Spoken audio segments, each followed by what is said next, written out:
మానవ జీవితమే ఒక మహాభారతం, అది మంచి చెడుల రెంటి నడుమ నిత్య ఘర్షణం. ఆయనకు బాగుములు ఇచ్చింది.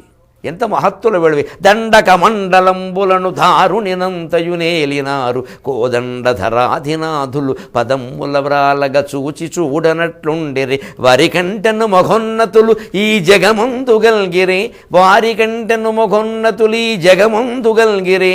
కొండలు త్రవ్వుటెందులకు గుప్పెడు గుండెను పట్టుకొమ్మికన్. కొండలు త్రవ్వుటెందులకు గుప్పెడు గుండెను పట్టుకొమ్మికన్. ఇది మన తత్వశాస్త్రం మనకు చెబుతున్నమాట. ఇప్పుడు చూడండి కథ. ఇలాగ భయంకరంగా నెత్తురు తాగి తాను చేసిన ప్రతిజ్ఞ విషయం అందరూ చూశారా లేదా, అందరికీ తెలిసిందా లేదా. అని ఎలుగెత్తి ఆడు అను ఎలుగెత్తి పల్కు నలినాడు మహోద్ధృతి ధృళ్ళు ఆర్చు. అను ఎలుగెత్తి పల్కు నలినాడు మహోద్ధృతి ధృళ్ళు ఆర్చు. పెల్చన్న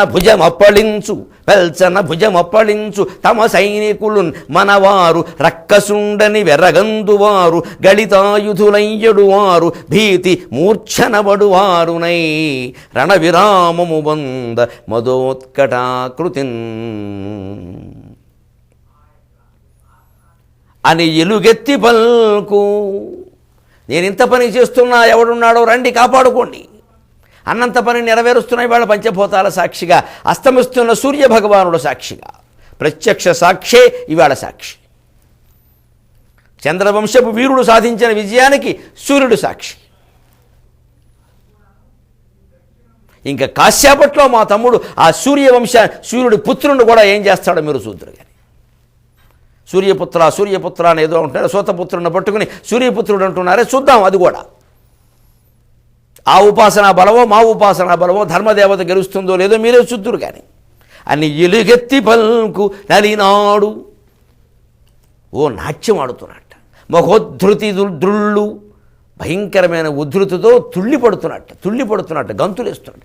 ఆర్చు యా యా అని భయంకరంగా ఆరుస్తున్నట్ట, నెత్తురు తాగిన నోటితో, ఎర్రటి పళ్ళతోటి. పెల్చన భుజం అప్పళించు, ఇదిరా భీముడంటే ఇదిరా అని అప్పటికి 12 గంటలుగా భయంకర సంగ్రామంలో పాల్గొన్నవాడు చివరిలో చేసిన పని.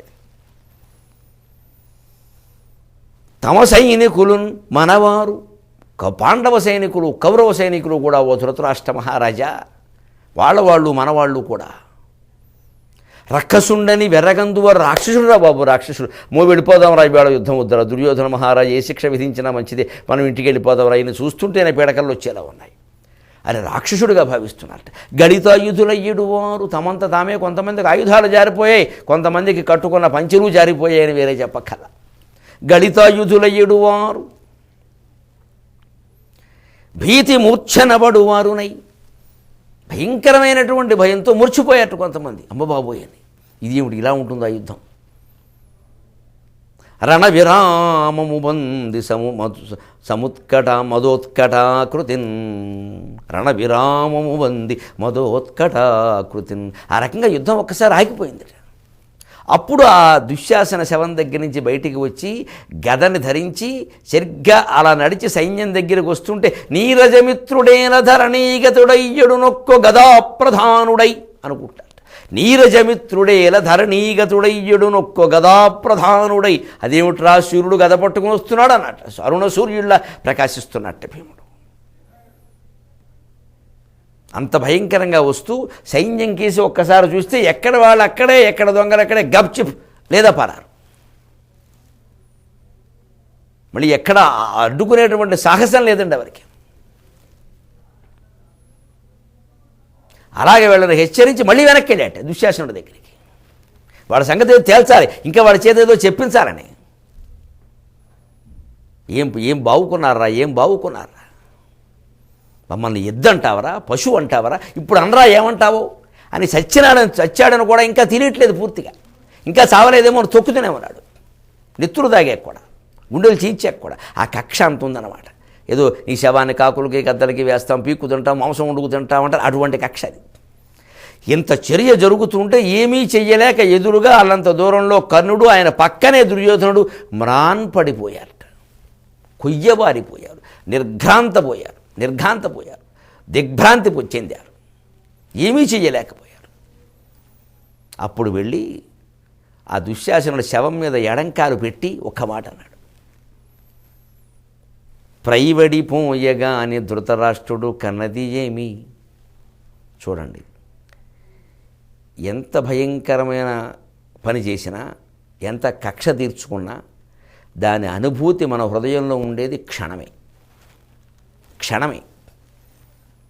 ఈ అనుభూతి, నేను గెలిచాను, నేనేదో చేశాను, నా ప్రతిజ్ఞ తీర్చుకున్నాను అనే అనుభూతి భీముడికి ఎక్కువసేపు ఉంటే ఈ మాట రాదు. ఇప్పుడు వచ్చిన మాట వినండి జాగ్రత్తగా. ఇది ఇంత భయంకరమైన పైశాచికమైన వధ చేసిన వాడు మాట్లాడే మాటలు కావు. ప్రైవెడిపోయగా అని ధృతరాష్ట్రుడు కన్నది ఏమి. ఆ సభంతా వలదన్న కీడుడు గదా, ఆ సభంతా వలదన్న కీడుడు గదా. పతి లేడనబడ్డ కాంత నేడీవుగనుంగొనంగ పతి ఎట్టెర నొప్పి. ఓ దుశ్శాసన చూడరా అని వాడు కళ్ళు తేలేస్తుంటే తెరిపిస్తున్నాడు. చూడాలి. కళ్ళు మూసేస్తే వీడు చూడాలి. తీవ్ర రసానుభూతిలో ఎప్పుడైనా ఎదుటివాడిని కళ్ళు తెరవమని చూడమని కోరతాడు ఎదుటివాడు. విశేష వ్యాఖ్యానం అవుతుంది. ఏ రసానుభూతి అయినా అంతే. ఆ తీవ్ర రసానుభూతిలో చూడాలి అనుకుంటాడు. చూడరా అని కళ్ళు తెరవమనట.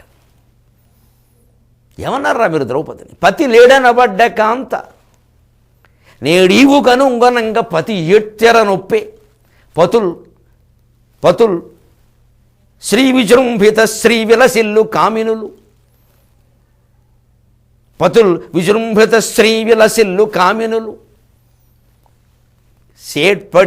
సేట్పడి రిట్లు అపతిత్వ దీనతన్.